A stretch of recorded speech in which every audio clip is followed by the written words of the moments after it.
According to early reports from NPR and The Guardian, a targeted shooting involving two National Guard members occurred near the White House, with the suspect now in custody.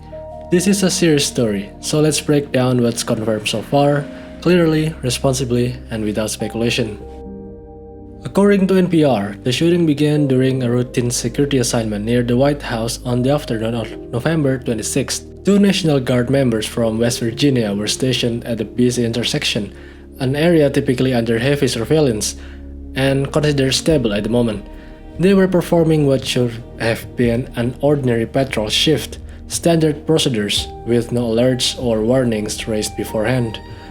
Witnesses told CBS News that everything changed suddenly when a man approached the guards at a close range and opened fire without warning. The gunfire came in rapid succession, 3 or 4 shots in a matter of seconds, before bystanders could fully comprehend the danger.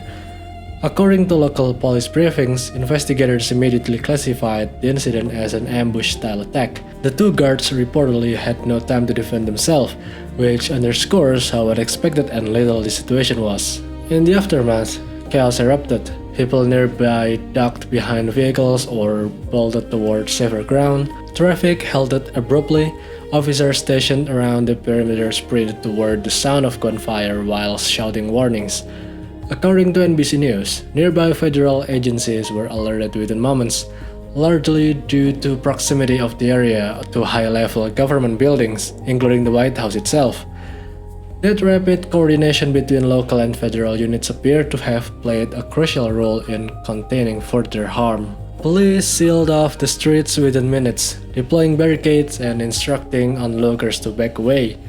Federal officers arriving on scene joined the perimeter formation to prevent potential secondary threats. Within a short time, the suspect was apprehended, detained without any additional violence or casualties. Officials have since praised the coordinated training between DC police and federal security teams, crediting it for averting a possible escalation of the tragedy. Perhaps most critically, according to the statement from the DC Metropolitan Police, no civilians were harmed in the incident. First responders provided on-site medical care to the two wounded guards before transporting them immediately to a nearby hospital. Medical staff described the situation as urgent, and the prompt action likely prevented further complication. Let's turn now to what is known about the victims and the suspect. According to The Guardian, the two injured individuals are confirmed as members of the West Virginia National Guard.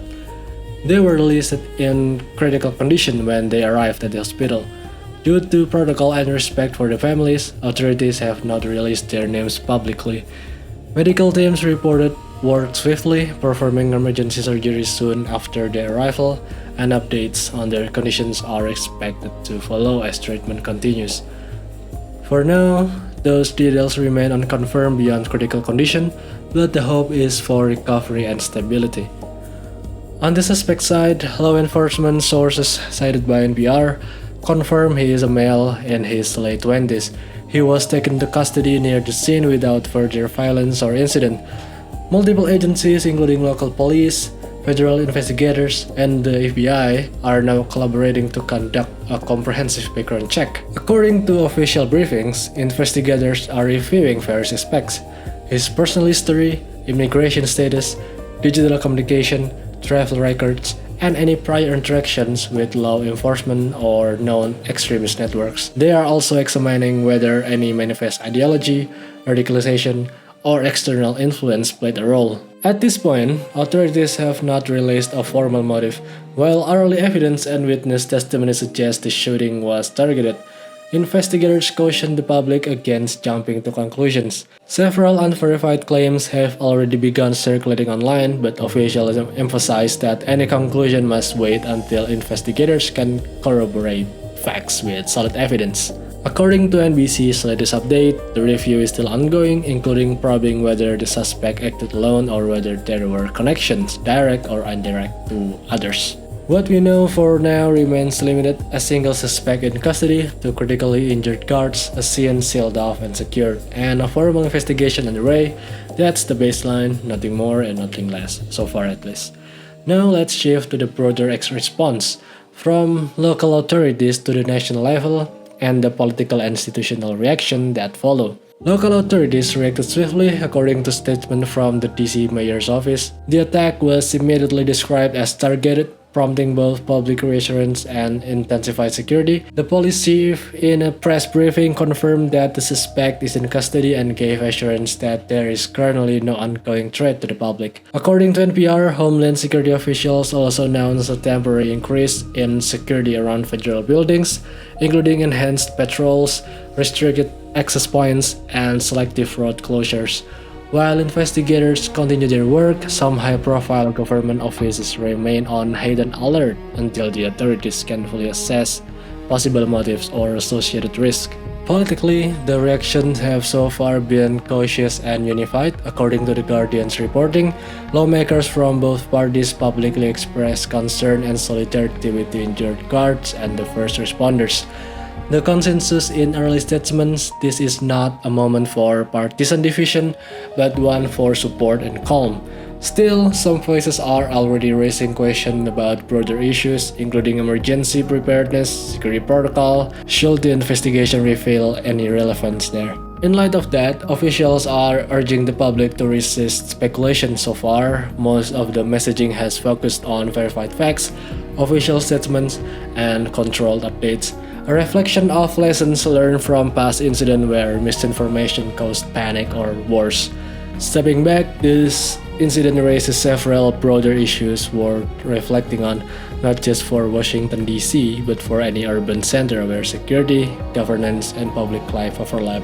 According to security experts interviewed by NPR, even areas assumed to be secure can be vulnerable. High-profile government zones, despite visible security, remain sensitive to unexpected threats. A single individual, properly positioned and determined, can inflict serious harm before preventive systems can respond. It underscores the difficulty of balancing public accessibility with protective measures in democratic open cities. According to the BBC News, investigators are still working through a detailed timeline to understand what triggered the shooting and whether any procedural gaps allowed the situation to escalate too quickly. Officials are examining surveillance footage, interviewing witnesses, and coordinating across agencies to ensure the findings are comprehensive. Meanwhile, NPR reports that community leaders are urging the public to stay patient and avoid amplifying unverified claims while authorities continue, processing evidence. Moments like this highlight the importance of consuming information responsibly, especially when tension and uncertainty are very high. According to The Guardian, early assessments indicate that the response team acted quickly and contained the threat before further harm could occur. Ongoing reviews aim to evaluate whether existing security measures were sufficient and how similar accidents or incidents can be identified earlier in the future. Tragedies like this often create fear, frustration, and a lot of unanswered questions, but they also push institutions to reassess protocols, communication channels, and emergency preparedness in meaningful ways. At the end of the day, incidents like this reminds us why staying grounded, checking facts, and approaching sensitive news with empathy are essential. These stories aren't just for headline or trending topics, but they involve real people, real consequences, and real communities trying to navigate sudden loss, confusion, and emotional impact. Thank you for sticking through this breakdown and choosing to stay informed with verified, responsible updates. Stay safe, stay aware, and stay critical. I'll see you guys in the next one, hopefully under much calmer and better circumstances. Bye bye.